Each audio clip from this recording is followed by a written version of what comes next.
Hello everyone, कैसे हो आप सबका स्वागत है आपके अपने चैनल अपडेट विद विकास में। तो आज की इस वीडियो में बेसिकली बात करने वाले हैं क्लास 12th के कंपार्टमेंट के पेपर हिस्ट्री के बारे में, जो कि आपका कल या परसों होने वाला है।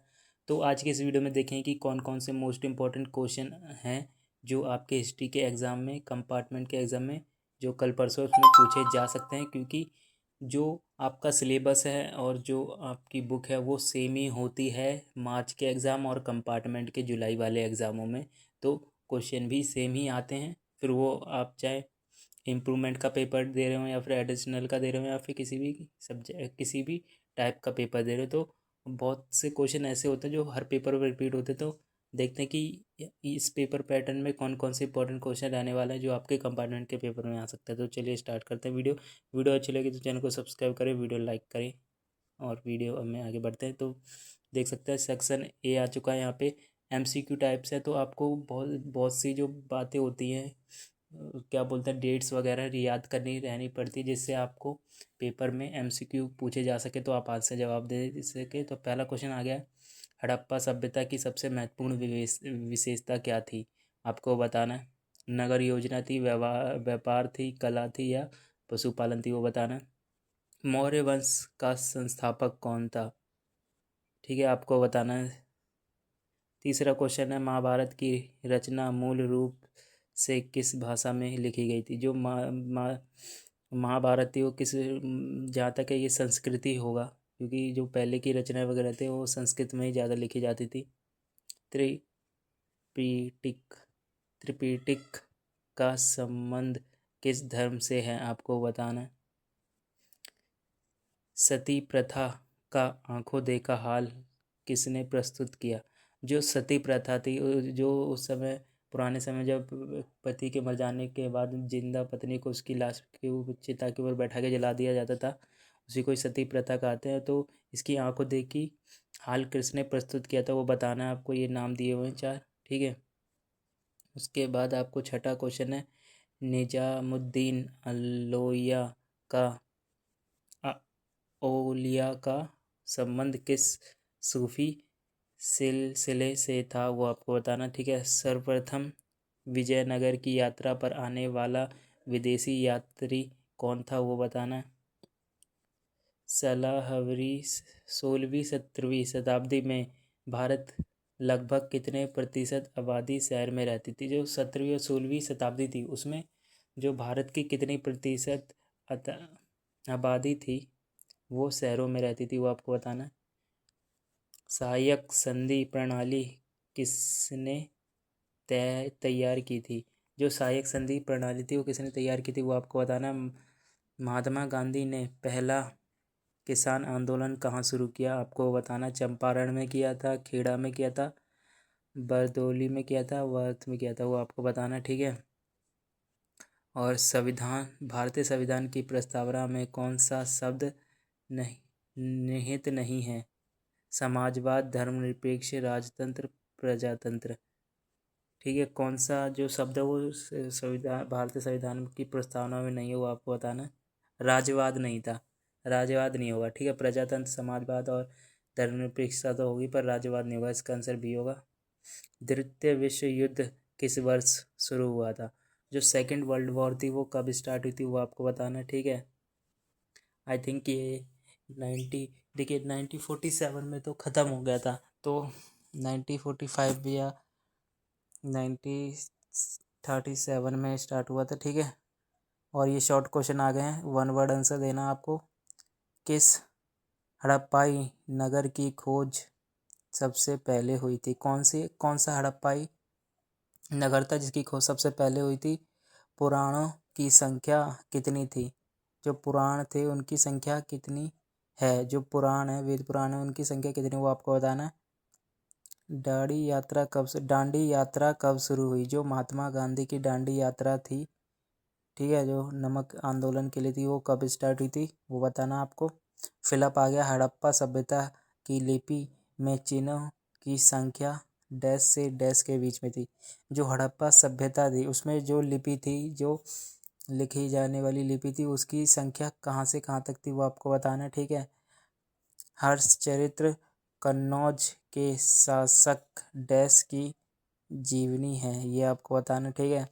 अशोक का अभिलेख डैश लिपियों में लिखे गए थे। जो अशोक थे उनके अभिलेख कौन सी लिपियों में लिखे गए थे वो पूछा है आपसे, और ये अभिकथन और कारण बताना है। ठीक है। 20वां भी यही है, 21वां भी यही है। इसके बाद चलते सेक्शन बी में 3 नंबर का क्वेश्चन आंसर है। 6वीं शताब्दी ईस्वी पूर्व को आरंभिक भारतीय इतिहास में एक महत्वपूर्ण परिवर्तनकारी काल क्यों माना जाता है? जो 6वीं शताब्दी ईस्वी पूर्व में आरंभिक भारतीय इतिहास में एक महत्वपूर्ण परिवर्तनकारी काल क्यों माना जाता है वो आपको बताना है। इसके अथवा में दे रखा है, ऐतिहासिक जानकारी के स्रोत के रूप में अशोक के स्तंभों का क्या महत्व है? देखिए, ऐतिहासिक जानकारी के रूप में अशोक के स्तंभों का महत्व है वो बताना आपको। ठीक है, क्या महत्व है। और इसके अथवा में एक और है। ठीक है, ये इतिहासकार अभिलेखों को अपने आप में एक संपूर्ण स्रोत नहीं मिलते हैं और इन साक्ष्यों के परख के लिए अन्य स्रोतों का उपयोग करते हैं। इतिहासकार ऐसा क्यों और किस लिए करते हैं वो आपको बताना। 23वां क्वेश्चन है, क्या आप आरंभिक राज्यों में शासन केवल क्षेत्रीय ही होते थे? चर्चा करें। जो आरंभिक राज्य थे उसमें जो शासक थे वो केवल क्षत्रिय होते थे या नहीं होते थे, उन पे आपको चर्चा करनी है। और इसके अथवा में दे रखा है, आरंभिक समाज में स्त्री पुरुष के बीच विशेषताएं कितनी महत्वपूर्ण रह गई हैं? देखिए, जो आरंभिक समय में जो स्त्री पुरुष के बीच की जो विशेषताएं वो कितनी महत्वपूर्ण रही होंगी वो आपको बताना। ठीक है। उसके बाद 24वां क्वेश्चन है, वेशरिया और बासरिया सूफी परंपराओं के बीच समानता और अंतर को स्पष्ट करें। जो ये लिखा हुआ ना, बासरिया जो सूफी परंपराएं थी उनके बीच में आपको समानता और अंतर बताना है। ठीक है। विजयनगर सम्राट की अमर नायक व्यवस्था पर विजयनगर का जो सम्राट था उसकी अमरनायक व्यवस्था पर आपको एक नोट लिखना है, क्या थी वो बताना है। 26वां क्वेश्चन आ गया है, उन सबूतों की पड़ताल कीजिए जिनसे पता चलता है कि मुगल राजकोष के लिए भू राजस्व अति महत्वपूर्ण था। आपको ये बताना। ठीक है। जो भी कारण हैं या जो भी सबूत है उनकी पड़ताल करके आपको ये पता लगाना है कि जो मुगल राजकोष के लिए भू राजस्व है वो कितना इम्पोर्टेंट है वो बताना है। 27वां क्वेश्चन है आपका, विरोधी सिपाहियों ने अनेक स्थानों पर नेतृत्व संभालने के लिए पुराने शासकों से आग्रह क्यों किया वो बताना। तीसरा क्वेश्चन है, 3-3 नंबर के क्वेश्चन है सारे। 19वां क्वेश्चन आ जाता है, 28वां क्वेश्चन आ जाता है, 1929 का कांग्रेस का वार्षिक अधिवेशन किस प्रकार से महत्वपूर्ण है? जो वार्षिक अधिवेशन है कांग्रेस का 1929 का वो किस प्रकार से महत्वपूर्ण है वो आपको बताना है।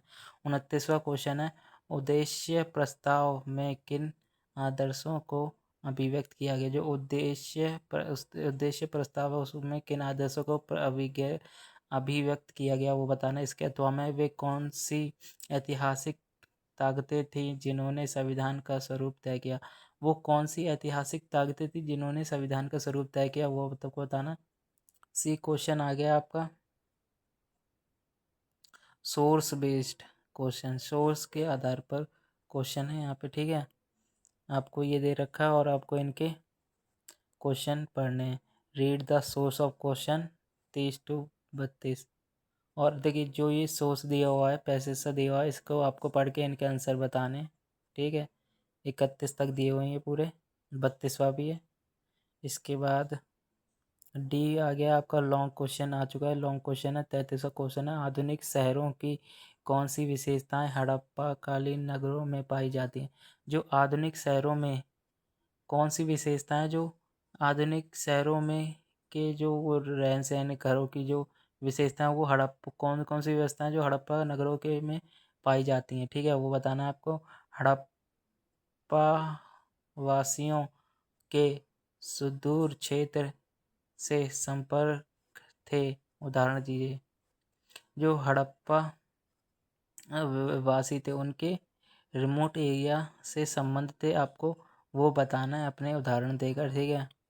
और यहाँ पे इसके अथवा में योग्यता आधारित क्वेश्चन आ गया, एक पैसे सा दे रखा है, ये पढ़ते पहले क्या ये प्राथमिक साक्ष्य दर्शाते हैं कि हड़प्पा सभ्यता का शिल्प द जीवन व समृद्धशाली था। उन दो तरीकों की चर्चा करें जिनके माध्यम से हड़प्पा सभ्यता के लोग शिल्प उत्पादन व उद्यमों के लिए कच्चा माल प्राप्त करते थे। यह देखने के लिए वास्तविक एक पाठक साक्ष्यों के उदाहरण दीजिए कि शिल्प उत्पादन व उद्यमों के लिए विदेशी व्यापार भी किया जा सकता था, ठीक है। 34वां क्वेश्चन है, अलवार नैनार और वीरशैव कौन थे, आपको ये बताना है। चर्चा कीजिए कि इन्होंने किस प्रकार जाति प्रथा का आलोचना की। देखिए, अलवार नैनार और वीरशैव कौन थे और उन्होंने जाति प्रथा की किस प्रकार आलोचना की थी, वो बताना। इसके अथवा में उदाहरण सहित विश्लेषण कीजिए कि क्यों भक्ति और सूफी चिंतकों ने अपने विचारों को अभिव्यक्त करने के लिए विभिन्न भाषाओं का प्रयोग किया, आपको बताना, ठीक है। विद्रोह क्यों चाहते विद्रोही क्या चाहते, जो विद्रोही थे वो क्या चाहते थे, वो आपको बताना। विभिन्न सामाजिक समूहों के दृष्टिकोण में कितना फर्क था, वो बताना, ठीक है। इसके अथवा में 1857 के विद्रोह के कारण की चर्चा करें। जो 1857 में जो विद्रोह हुआ था उसके क्या कारण थे, वो आपको बताना। और यहाँ पे मैप का क्वेश्चन आ चुका है, आपको मैप में इन सबको लोकेटेड करना है, ठीक है। तो ये आपका पूरा पेपर हो गया है। तो ऐसा आपका पूरा पेपर आने वाला है हिस्ट्री का, कंपार्टमेंट का। और इन्हीं में से कुछ प्रश्न ऐसे हैं जो आपके कल के पेपर में भी आ सकते हैं। तो ये वीडियो आपने देख ली होगी तो आप कल के पेपर के लिए मेंटली तो प्रिपेयर हो ही गए होगे। तो और बाकी आप पढ़ लेना जिससे आप पेपर आसानी से दो। और ये वीडियो कैसे करना जरूर होता है। वीडियो अच्छी लगे तो चैनल सब्सक्राइब करके वीडियो लाइक करो। Thank you.